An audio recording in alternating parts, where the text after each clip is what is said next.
আমরা মাহে রমজানের রোজাগুলো রাখবো, তারাবির নামাজ পড়বো। 8 রাকাত না 20 রাকাত?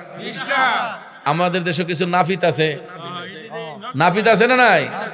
এই নাফিতরা দেখবেন এরা কাটতে কাটতে তারাবি 8 রাকাত লুই পড়ে, কিন্তু 20 রাকাত তারাবির নামাজ এটা সুন্নত। কথা কোন ঠিক না বেঠিক?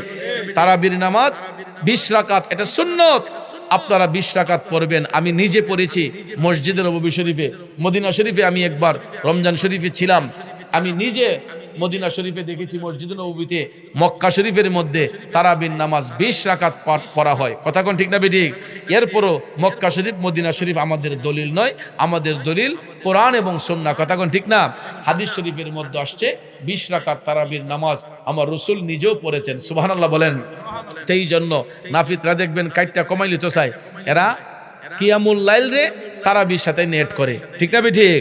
কিয়ামুল্লাহ তাহাজ্জুদ কেন তারাবির সাথে এড করে। তাহাজ্জুদের নামাজ 12 রাকাত, আপনি চাইলে 8 রাকাত পড়তে পারেন, আপনি চাইলে 4 রাকাত পড়তে পারেন, সর্বনিম্ন 2 রাকাত হইলেও পড়তে পারেন, কিন্তু তারাবির নামাজ 20 রাকাত পড়া জরুরি। কথা কোন ঠিক না বেঠিক? আমরা তারাবির নামাজ 20 রাকাতই পড়বো। নাফিদদের কথায় আমরা কখনো কমাইয়া পড়বো না, 8 রাকাত পড়বো না। আল্লাহ যেন আমাদেরকে 20 রাকাত তারাবির নামাজ পড়ার তৌফিক দান করেন। আমার মা বোনদেরকে বলবো, মাগো জীবনে তো অনেক রং তামাশা করছি গো মা, জীবনে তো অনেক কিছু করছেন গো মা, আমি আপনাদেরকে বিনয় করে বলবো, কারণ আজকে ওয়াজটা করছি শুধু আপনাদের মহব্বতে, নাইলে এখানে যেই মানুষটি বইয়া রইছে এই মানুষের বিরে এত কথা কোয়ার উচিত ছিল না, দরকার ছিল না। একমাত্র আমার মা বোনরা কানায় কানায় ভরপুর কইরা মহিলা প্যান্ডেলে ঝাঁক বেঁধে বসে আছে। আমি আমার মা বোনদেরকে অনুরোধ করে বলবো, মাগো জীবনে অনেক সময় নষ্ট করেছেন, তাহাজ্জুদের নামাজ পড়বেন, তারাবির নামাজ পড়বেন, ওয়াক্তের নামাজগুলা পড়বেন। দেখবেন ওই মা যখন আমলি হয়ে যাবে, ওই পরিবারের মধ্যে আল্লাহর পক্ষ থেকে বরকত চলে আসবে। আমার মা বোনগুলা যদি নামাজি হয়ে যায়, পরিবারের প্রত্যেকটা সদস্য নামাজি হয়ে যাবে। স্বামী যদি বেনামাজি থাকে, স্ত্রীর আমলের গুণে অনেক স্বামী নামাজি হয়ে যায়। ঠিক না বেঠিক? মাহে রমজান শরীফ আমাদের নিকট চলে আসবে, ঠিক কিনা বলেন? তো ভাইয়ার আমার, বন্ধুরা আমার, আমরা কিন্তু অনেকেই অনেকভাবে প্রিপারেশন নিচ্ছি মাহে রমজান শরীফকে অভ্যর্থনা জানানোর জন্য, স্বাগত জানানোর জন্য। আমি আপনাদেরকে, আপনাদের একজন হয়ে আমার মুরিদান সহ যারা আছেন সবাইকে বলবো, রোজা কিন্তু বাদ দিবেন না। অনেকে ফরজ রোজা ছাইরা দেয় কাজের অজুহাত দিয়া, ডায়াবেটিসের অজুহাত দিয়া, গ্যাস্ট্রিকের অজুহাত দিয়া, কয় পারে না বলে। আপনারা বলেন বাঁচাইবার মালিক কে? রোজা রাখি কার খুশির জন্য? রোজা রাখি কার খুশির জন্য? তো আল্লাহরে খুশি করতে যাইয়া যদি জীবনটা চইলাও যায়, আমরা যাইলে দিতে রাজি আছিনি? কথা কোন দিতে রাজি আছিনি? আল্লাহরে পাইতে গিয়া যদি জীবনটা দিয়ে ওদেও লাগে, এরপরও দিতে রাজি আছি, এরপরও রোজা ছাড়তে রাজি, রোজা ছাড়বো না। কারণ আপনি নিজের জানডারে এত মায়া করেন, এত ভয় করেন বাঁচবার লেগা, যিনি বাঁচাইবার মালিক ওই মালিক রে ডরান না কেন? যিনি বাঁচাবার মালিক তাকে তো ভয় করতে হবে, ঠিক না? তাহলে আপনারা দেখবেন এমনিতে আমরা পর্দার কোনো গুরুত্ব নাই। রমজান মাস আইলে দেখবেন আমরা এমন সুন্দর পর্দা করিও, হ্যাঁ? আর এই পর্দাটি হয় শুধু খাবারের দোকানের ভিতরে। এরা কমন আল্লাহরে ডরাইছে দেখেন, এরা পর্দা দিয়া, ঘুমটা দিয়া সুন্দর করে দিনের বেলা ওপেন খাবার দাবার রমজান মাসে চলে, যেটা মুসলিম দেশে 95% মুসলমানের দেশে এটা শোভা পায় না, এটা উচিত না। এটা আল্লাহর অভিশাপ আমরা নিতেছি, আল্লাহর লানত আমরা নিতেছি এই কাজগুলা করে। আপনি সারাটা দিন দোকান খুইলা কয় টাকা ব্যবসা করবেন? সারাদিন ব্যবসা করে 500 টাকা লাভ করবেন, 1000 টাকা লাভ করবেন, এর চাইতে তো বেশি না। কিন্তু আপনার এই 1500 টাকা যে কোনভাবে চলে যাবে আপনি নিজেও কইতে পারতেন না। অনেক সময় দেখবেন আমাদের হালকা একটা ব্যথা হয়, হালকা একটা সাইড ব্যথা হয়, পিত্তথলিতে ব্যথা হয়, সামান্য একটা ব্যথাকে কেন্দ্র করে দেখা যায় আমাদের হাজার হাজার লাখ লাখ টাকা গুনতে হয়, এরপরও শেফা হয় না, আরোগ্য হয় না। ঠিক না ঠিক? কিন্তু আল্লাহকে যদি ভয় করেন, আল্লাহ বাঁচাইতেও পারে, আল্লাহ মারতেও পারে। কথা কোন ঠিক না ঠিক? এই জন্য আমি আপনাদেরকে বিনয় করে বলে যাব, মাহে রমজান শরীফ যেহেতু আমাদের সামনে, কিয়ামতে আমা, আল্লাহ তাআলা বলেন যারা আমার জিকির থেকে দূরে সরে যায় আমি তাদের জন্য কঠিন শাস্তি নির্ধারণ করে রাখছি। আর ওই শাস্তি সম্পর্কে আল্লাহ তাআলা বলেন রোজ হাসরের ময়দানে আমি তাদেরকে অন্ধ বানাইয়া কিয়ামতের ময়দানে উত্তোলন করব। আল্লাহু আকবার বলেন। অন্ধ বানাইয়া কিয়ামতের ময়দানে উত্তোলন করব। কারণ ওই ব্যক্তিগুলা যারা আল্লাহর জিকির থেকে বঞ্চিত থাকে, যারা জিকির থেকে দূরে থাকে, ওই ব্যক্তিগুলাকে আল্লাহ পছন্দ করে না। এদেরকে কিয়ামতের ময়দানে অন্ধ বানাইয়া উঠাইবে। এরা আল্লাহরে ডাক দিয়ে বলবো, আল্লাহ আমরা তো দৃষ্টি ছিল, আমাদের তো চোখ খোলা ছিল, আজকে আমাদেরকে দৃষ্টি থাকার পরেও অন্ধ বানায় উঠাইলা কেন? তখন আল্লাহ রাব্বুল আলামিন বলবে, যেরকম ভাবে আমার বিধান তোমার কাছে আমি পাঠিয়েছিলাম, আমার সত্য বিধান এই কোরআনের বাণীগুলা পাঠিয়েছিলাম, তোমাদের চোখ দিয়া দেখার পরেও তোমরা আমি আল্লাহকে স্মরণ করো নাই, আমার বিধানকে তোমরা ফলো করো নাই, এই জন্য আজকে কিয়ামতের ময়দানে আমি আল্লাহও তোমাদেরকে ভুলে গেলাম, তোমাদেরকে অন্ধ বানাইয়া দিলাম। এই জন্য ভাইয়ের আমার, বন্ধুরা আমার, আমরা যা কিছু করি না কেন, আমরা কি আল্লাহর হুকুমের বাহিরে চলার শক্তি আছে? চলতে পারবো? তাহলে যতই শক্তি দেখাই, যতই আমরা হেডাম দেখাই, আমরা দেশে হেডাম বাবু তো আছে না? প্রায় সময় মোবাইল টোবাইল খুললে অনেক সময় দেখি হেডাম বাবু বলে আছে। হ্যাঁ, কত বাবা যে এই দেশে আছে। ওহন ভাইয়ের আমার, জিকির নিয়ে অনেকে তামাশা শুরু করে, অনেকে জিকির নিয়ে ট্রল করে, জিকিরের মধ্যে নিজেকে জাহির করার জন্য কত ধরনের যে আপনার অনেক কিছু প্রকাশ হয়, যেগুলা লজ্জা লাগে, শরম লাগে। তো এরকম জিকির আমরা করব না। আমরা জিকির করি একমাত্র আল্লাহরে খুশি করার জন্য। কারে খুশি করার জন্য? আল্লাহরে খুশি করার জন্য। আর জিকিরের অনেক প্রকার ভেদ আছে। জিকির সাধারণত দুই প্রকার, জিকিরে জালি, জিকিরে খাফি।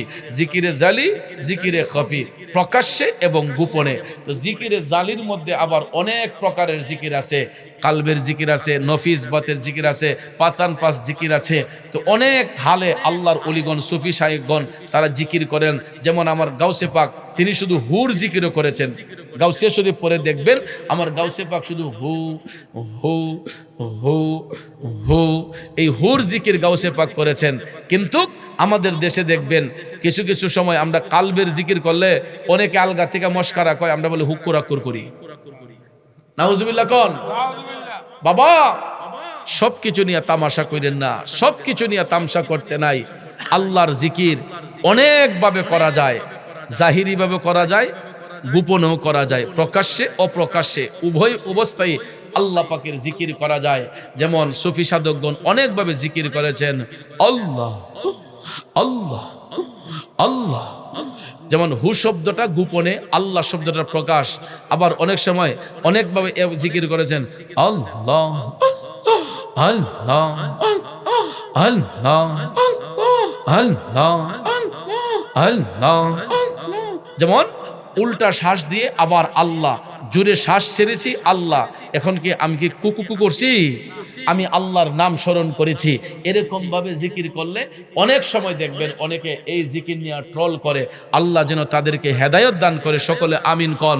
কারণ জিকির কোনো হাসি ঠাট্টা মস্কারার এবাদত নয়। জিকির হলো আফদালুল এবাদত, উত্তম এবাদত। আর এই এবাদতের মাধ্যমেই কালব নূরান্বিত হয়, কালবের ময়লা পরিষ্কার হয়। আল্লাহ পাক রাব্বুল আলামিন যেন আমাদের সবার অন্তরে যেন মৌলার জিকির জারি করার তৌফিক দান করেন। সবাই বলেন আমিন। আরেকটু জোরে বলেন আমিন। তো ভাইয়ার আমার, আজকে আলোচনা 1 ঘন্টার মতোই করলাম, বেশি করলাম না। আমি যেহেতু আমার বাবা হানিফেও বলেছেন, আর অনেক আলোচনা করেছি রসুল্লাবাদে। ইনশাল্লাহ নেক্সট টাইমে আরও মাহফিল আছে, করব। আগামীকালকেও 2টা প্রোগ্রাম আছে নবীনগরেই, একটা হচ্ছে সাতমোড়া আর একটা আপনার বাসারুকে।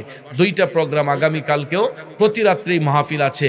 এরপরে আমাদের ত্রয়োদশ জাতীয় সংসদ নির্বাচনকে সামনে রেখে 2-3 দিন মাহফিল অফ থাকবে, যেহেতু রাষ্ট্রীয় নিষেধাজ্ঞা আছে। অনেক জায়গার মধ্যে অনেক ষড়যন্ত্র হইতে পারে, এই জন্য রাষ্ট্রীয়ভাবে নিষেধাজ্ঞা রয়েছে, যার কারণে মানুষের মধ্যে একটা ইমেজ আছে। এই ইমেজটা যে নষ্ট না হয়, এই জন্য 3 দিন প্রোগ্রাম স্থগিত থাকবে। 10, 11, 12 এই 3 দিন মাহফিল স্থগিত থাকবে। এরপরে রমজানের আগ পর্যন্ত আর কয়েকটা প্রোগ্রাম আছে। এইগুলা করে মাহে রমজান শরীফ আমাদের নিকট চলে আসবে, ঠিক কিনা বলেন? তো ভাইয়ার আমার, বন্ধুরা আমার, আমরা কিন্তু অনেকভাবে প্রিপারেশন নিচ্ছি মাহে রমজান শরীফকে অভ্যর্থনা জানানোর জন্য, স্বাগত জানানোর জন্য। আমি আপনাদের একজন হয়ে আমার মুরিদান সহ যারা আছেন সবাইকে বলবো, রোজা কিন্তু বাদ দিবেন না। অনেকে ফরজ রোজা ছাইরা দেয় কাজের অজুহাত দিয়া, ডায়াবেটিসের অজুহাত দিয়া, গ্যাস্ট্রিকের অজুহাত দিয়া, কয় পারে না বলে। আপনারা বলেন বাঁচাইবার মালিক কে? রোজা রাখি কার খুশির জন্য? রোজা রাখি কার খুশির জন্য? তো আল্লাহরে খুশি করতে যাইয়া যদি জীবনটা চইলাও যায়, আমরা যাইলে দিতে রাজি আছিনি? কথা কোন দিতে রাজি আছিনি? আল্লাহরে পাইতে গিয়া যদি জীবনটা দিয়েও দেউন লাগে, এরপরও দিতে রাজি আছি, এরপরও রোজা ছাড়তে রাজি, রোজা ছাড়বো না। কারণ আপনি নিজের জানডারে এত মায়া করেন, এত ভয় করেন বাঁচবার লেগা, যিনি বাঁচাইবার মালিক ওই মালিক রে ডরান না কেরে?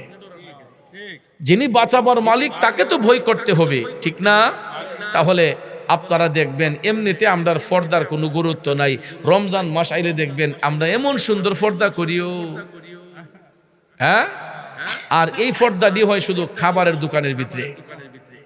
এরা কমন আল্লাহরে ডরাইছে দেখেন, এরা পর্দা দিয়া ঘুমটা দিয়া সুন্দর করে দিনের বেলা ওপেন খাবার দাবার রমজান মাসে চলে, যেটা মুসলিম দেশে 95% মুসলমানের দেশে এটা শোভা পায় না, এটা উচিত না, এটা আল্লাহর অভিশাপ আমরা নিতেছি, আল্লাহর লানত আমরা নিতেছি এই কাজগুলা করে। আপনি সারাটা দিন দোকান খুইলা কয় টাকা ব্যবসা করবেন? সারাদিন ব্যবসা করে 500 টাকা লাভ করবেন, 1000 টাকা লাভ করবেন, এর চাইতে তো বেশি না। কিন্তু আপনার এই 1500 টাকা যে কোনভাবে চলে যাবে আপনি নিজেও কইতেন না। অনেক সময় দেখবেন আমাদের হালকা একটা ব্যথা হয়, হালকা একটা সাইড ব্যথা হয়, পিত্তথলিতে ব্যথা হয়, সামান্য একটা ব্যথাকে কেন্দ্র করে দেখা যায় আমাদের হাজার হাজার লাখ লাখ টাকা গুনতে হয়, এরপরও শেফা হয় না, আরোগ্য হয় না, ঠিক না ঠিক? কিন্তু আল্লাহকে যদি ভয় করেন, আল্লাহ বাঁচাইতেও পারে, আল্লাহ মারতেও পারে, কথা কোন ঠিক না ঠিক? এই জন্য আমি আপনাদেরকে বিনয় করে বলে যাব, মাহে রমজান শরীফ যেহেতু আমাদের সামনে, আমরা মাহে রমজানের রোজাগুলো রাখবো, তারাবির নামাজ পড়বো, 8 রাকাত না 20 রাকাত? আমাদের দেশে কিছু নাফিত আছে, নাফিত আছে না নাই? এই নাফিতরা দেখবেন এরা কাটতে কাটতে তারাবি 8 রাকাত লুই পড়ে, কিন্তু 20 রাকাত তারাবির নামাজ এটা সুন্নত, কথা কোন ঠিক না ঠিক?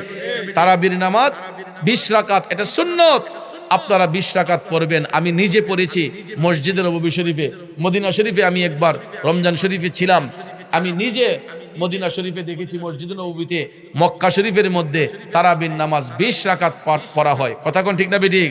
এরপরও মক্কা শরীফ মদিনা শরীফ আমাদের দলিল নয়, আমাদের দলিল কোরআন এবং সুন্নাহ, কথা কোন ঠিক না? হাদিস শরীফের মধ্যে আসছে 20 রাকাত তারাবির নামাজ আমার রাসূল নিজেও পড়েছেন, সুবহানাল্লাহ বলেন। এই জন্য নাফিতরা দেখবেন কাইটটা কমাইলি তো চাই, এরা কিয়ামুল লাইল রে তারাবির সাথে নেট করে, ঠিক না ঠিক? কিয়ামুল তাহাজ্জুদ কেন্না তারাবির সাথে এড করে। তাহাজ্জুদের নামাজ 12 রাকাত, আপনি চাইলে 8 রাকাত পড়তে পারেন, আপনি চাইলে 4 রাকাত পড়তে পারেন, সর্বনিম্ন 2 রাকাত হইলেও পড়তে পারেন, কিন্তু তারাবির নামাজ 20 রাকাত পড়া জরুরি, কথা কোন ঠিক না ঠিক? আমরা তারাবির নামাজ 20 রাকাতই পড়ব, নাফিদদের কথায় আমরা কখনো কমাইয়া পড়বো না, 8 রাকাত পড়বো না। আল্লাহ যেন আমাদেরকে 20 রাকাত তারাবির নামাজ পড়ার তৌফিক দান করেন। আমার মা বোনদেরকে বলবো, মাগো জীবনে তো অনেক রং তামাশা করছি গো মা, জীবনে তো অনেক কিছু করছেন গো মা, আমি আপনাদেরকে বিনয় করে বলবো, কারণ আজকে ওয়াজটা করছি শুধু আপনাদের মোহব্বতে, নাইলে এখানে যেই মানুষটি বইয়া রইছে এই মানুষের বিরে এত কথা কোয়ার উচিত ছিল না, দরকার ছিল না। একমাত্র আমার মা বোনরা কানায় কানায় ভরপুর কইরা মহিলা প্যান্ডেলে ঝাঁক বেঁধে বসে আছে। আমি আমার মা বোনদেরকে অনুরোধ করে বলবো, মাগো জীবনে অনেক সময় নষ্ট করেছেন, তাহাজ্জুদের নামাজ পড়বেন, তারাবির নামাজ পড়বেন, ওয়াক্তের নামাজগুলা পড়বেন, দেখবেন ওই মা যখন আমলি হয়ে যাবে ওই পরিবারের মধ্যে আল্লাহর পক্ষ থেকে বরকত চলে আসবে।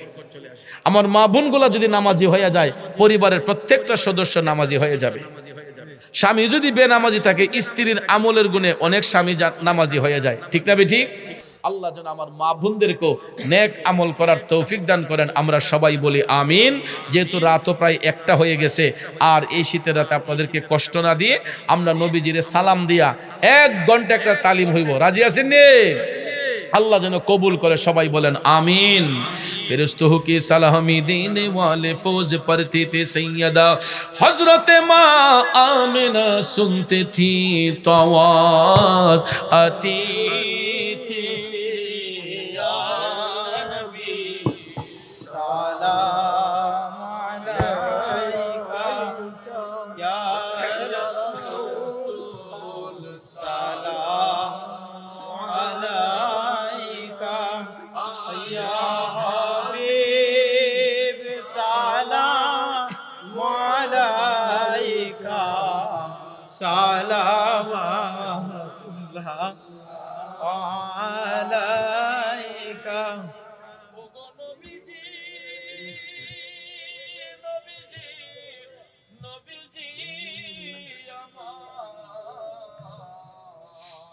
ইয়া রাসূলুল্লাহ পরে আপনার নাম শুনে আপনার নাম নামাজে কে সালাম আপনি যে নূরে মুজাসা ইয়া নবী সালাম আলাইকা ইয়া রাসূল সালাম আলাইকা ইয়া হাবিব সালাম আলাইকা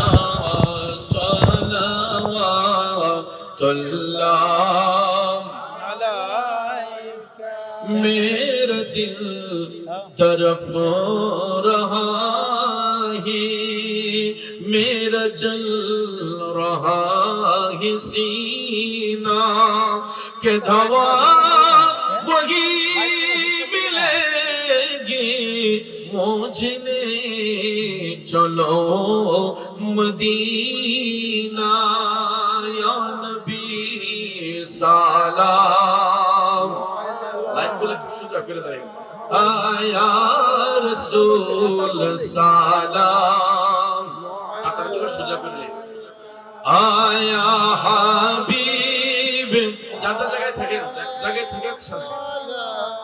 ইকা সালাওয়াতুল্লাহ আলাইকা আলে নবী আসহাবে নবী